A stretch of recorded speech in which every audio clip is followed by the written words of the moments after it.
क्या अमेरिका और ईरान के बीच बढ़ेगा सीजफायर? आखिर क्यों गिड़गिड़ाया पाकिस्तान? शहबाज मुनीर को किस बात का खौफ सता रहा?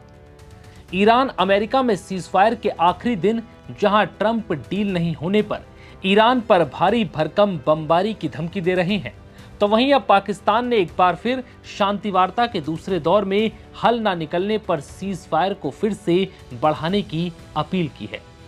दूसरे दौर की शांति वार्ता से पहले पाकिस्तान के रक्षा मंत्री इशाक डार ने अमेरिका और ईरान से अनुरोध किया है कि सीजफायर को 14 दिनों के लिए और बढ़ाने पर विचार करें। उन्होंने कहा कि डिप्लोमेसी और बातचीत को एक और मौका दिया जाना चाहिए और ये बेहद जरूरी है जिससे कि दुनिया भर में शांति कायम हो सके।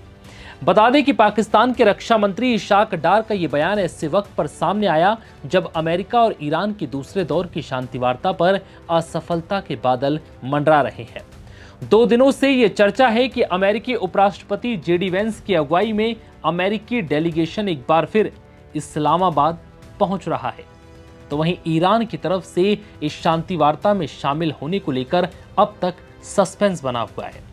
इस बीच पाकिस्तान के सूचना मंत्री अताउल्ला तरार का कहना है कि इस बातचीत को लेकर ईरान की ओर से पुष्टि होने का इंतजार किया जा रहा है। दरअसल जिन मुद्दों को लेकर ईरान और अमेरिका में विवाद है, उसको लेकर अब तक सहमति नहीं बन पाई है।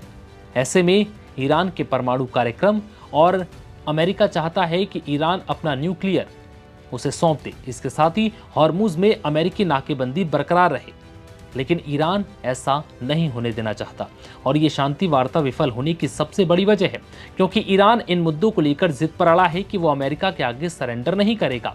वहीं अमेरिका भी जिद पर है कि वो हर हाल में ईरान को इन मुद्दों पर झुका कर रहेगा, जिसके बाद ऐसा लग रहा है कि ये शांति वार्ता अधर में लटक सकती है। वहीं अमेरिका की तरफ से ईरान को दी गई डेडलाइन अमेरिकी समय अनुसार बुधवार रात 8 बजे खत्म होने वाली है। इस हिसाब से ईरान और अमेरिका को गुरुवार सुबह तक किसी भी हाल में फाइनल डिसीजन पर पहुंचना होगा। वहीं ईरान ने साफ कर दिया है कि अब तक उसकी कोई टीम या डेलीगेशन इस्लामाबाद नहीं गया है। ईरान की सरकारी मीडिया के मुताबिक अभी ईरान की तरफ से कोई भी टीम रवाना नहीं हुई। ईरान ने अमेरिका को 2 टूक में साफ कर दिया है कि वो धमकी के माहौल में किसी प्रकार की बातचीत नहीं करेगा। जब तक अमेरिका अपना रवैया नहीं बदलता, तब तक किसी प्रकार की कोई बातचीत नहीं होगी। हालांकि पाकिस्तान का दावा है कि वो लगातार ईरान के संपर्क में है और डिप्लोमेसी के मार्ग पर आगे बढ़ने की पूरी उम्मीद है। इस बातचीत में ईरान को शामिल करने का पूरा प्रयास किया गया है, लेकिन हालात अब भी नियंत्रण से बाहर लग रहे हैं। तो वहीं दूसरी तरफ ट्रंप ने भी साफ कर दिया है कि अब कोई सीजफायर आगे नहीं बढ़ेगा। अगर इस बार ईरान ने अमेरिका संग फाइनल डील नहीं की, तो अंजाम उम्मीद से भी ज्यादा घातक और भयानक होगी। वहीं ईरान भी अमेरिका के आगे झुकने को तैयार नहीं।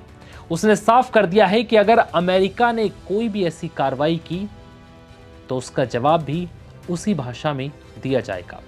जिसके बाद ऐसा लग रहा है कि शांति वार्ता के बीच इस तरह की बयानबाजी क्या जंग की ओर इशारा कर रही है, क्योंकि जिस तरह से ईरान और अमेरिका के बीच बहस चल रही है, मुद्दों को लेकर तनाव है, उसे देखकर ऐसा लग रहा है कि इस्लामाबाद में जो शांति वार्ता का दूसरा दौर है, वो भी शायद असफल रहे, क्योंकि सफलता के लिए जिन मुद्दों पर ईरान और अमेरिका को बातचीत करनी है, वो मुद्दे अब भी अधर में लटके हैं और पाकिस्तान मध्यस्थता कराने के बावजूद ईरान और अमेरिका को इन मुद्दों पर सहमत कराने में नाकाम साबित हो रहा है। हालांकि पाकिस्तान का दावा है कि अगर दोनों देश इस सीजफायर को बढ़ाएं और एक दूसरे को 14 दिन का वक्त और दें, तो शायद कुछ हल निकल सकते हैं।